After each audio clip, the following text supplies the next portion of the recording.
Hello everyone, I'm Courtney and welcome to my channel. I'm so glad you're here. You know, May is Mental Health Awareness Month, and I didn't want the month to slip away without speaking in regards to a topic that I'm well familiar with, and that's attitude. Because our attitude plays a big part in our mental health. So, you know, there's a saying that goes something like this: put away from you all matter of anger, bitterness, evil speaking, and wrath. Be kind to one another. Forgive one another because you've been forgiven. And so that speaks volumes to me. And so I want to talk about that today, our attitude. And so, you know, it doesn't matter how old you are or how young you are. Our attitude follows us all the days of our life. You know, when I was living in Atlanta, a client of mine had a big picture on her wall, and it said, attitude equals altitude. Well, when I read that, that was an aha moment for me, because my attitude was not that good. My attitude was not that good all in my teens, 20s, and into my 30s. So I wanted to set out to pursue what I could do better in order to help me to live in the strengths of my attitude while eliminating the weaknesses of my attitude. You know, a 2-year-old can have an attitude problem. Just say he's at the store with his parents, mom or dad, and he sees something he wants, and they say, no, not today, we're not going to get that. Well, the next thing you know, he is just fell out on the floor, kicking and hollering, crying, screaming, and the parent runs to get the item that he was talking about he wanted, gives it to him and says, here you go. Hush up. Be quiet now. And guess what? He's happy. He has learned a magic trick about his attitude that he can use that to control his mom and dad. Well, you know, adults are the same way. Yes, we are. You know, a person can use words of anger. They can use words of cuss words. They can use words that are sarcastic, things of that nature, to control other individuals. I have seen that happen so many times in my life, both scenarios, the child and the adult. So we never outgrow our attitude, and there are some things that we can put into place. I have 5 quick tips. Now, by all means, this is not all of the tips in regards to attitude. There are many, many, many, many more.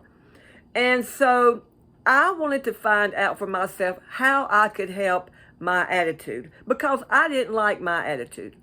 So the first thing I want to talk about is your attitude is more powerful than anything about you. Your attitude actually is more powerful than your gifts or talents. Yes, attitude is a powerful force towards others that you can either move them towards you or move them away from you. So it is a very powerful force, and a lot of people know how to use it in the good strengths, and a lot of people know how to use it in the bad strengths through manipulation and things of that nature. And so we all know about good and bad attitudes.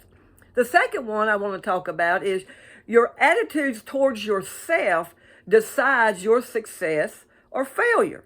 Now, your attitude, ask yourself about this. What are you thinking about? What are you magnifying in your mind? Are they good things or are they bad things? Do you know that people are in the penitentiary now for a bad attitude?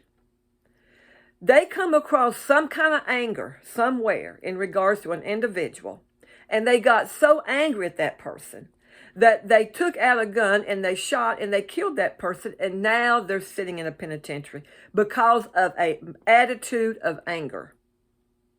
So, or you can meditate on what's best about you, what you're good at, and how you go forward in your everyday life, living in the strengths of what you're good at while eliminating the weaknesses. Now, there's a saying that goes something like this, and I've used this many, many times, and it's like, I'm not where I need to be, but at least I'm not where I used to be. So, when someone asks me, hey, Deb, how are you?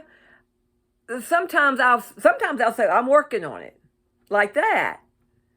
And they say, I heard that. And so they, I'm not where I need to be, but I'm not where I used to be.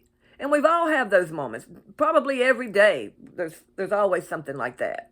So that's a good phrase I like to use because it doesn't conjure up a negative in regards to about me or the other person sensing anything negative that I'm sending their way.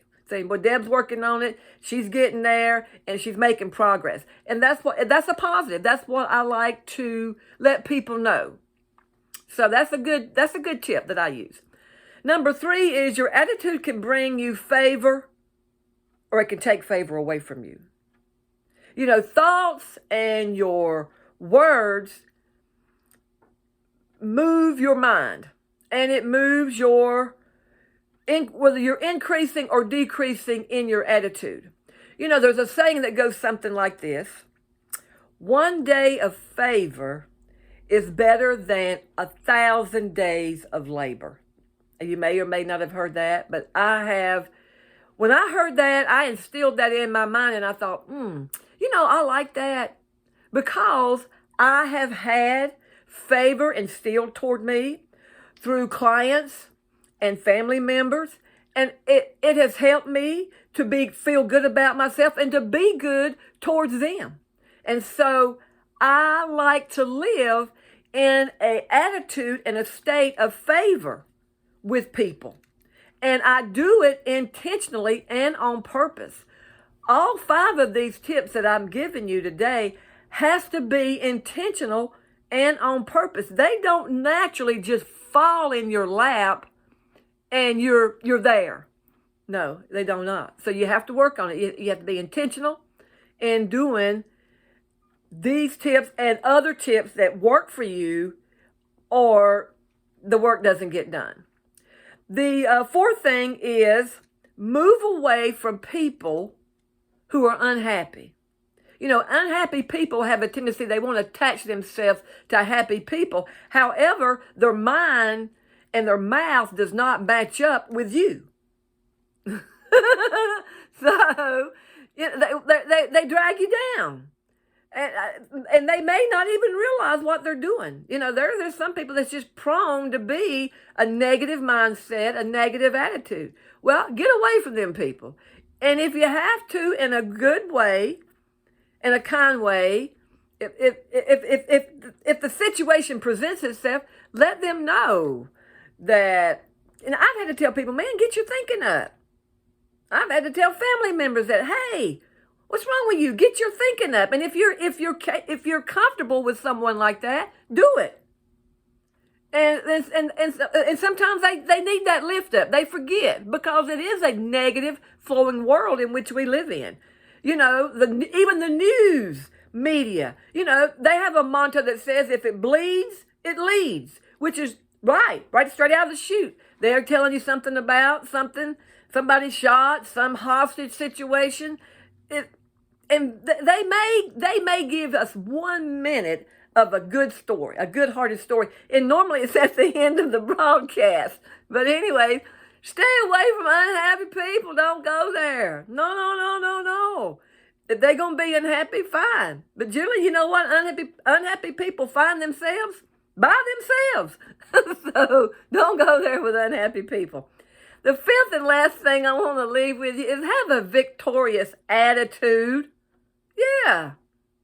Mind control. you have to do it on purpose, like I said earlier.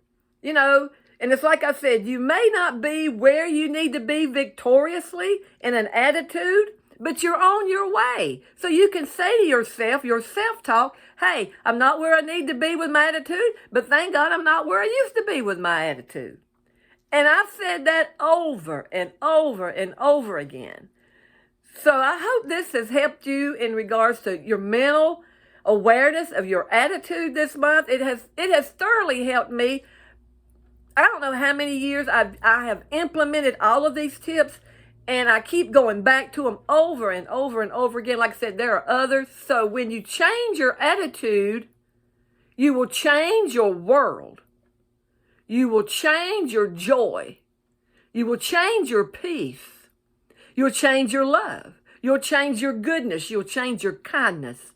You'll change your faithfulness. You'll change your self-control, and you'll change your finances. Glad you found me. Glad I found you. Go out and have a great day.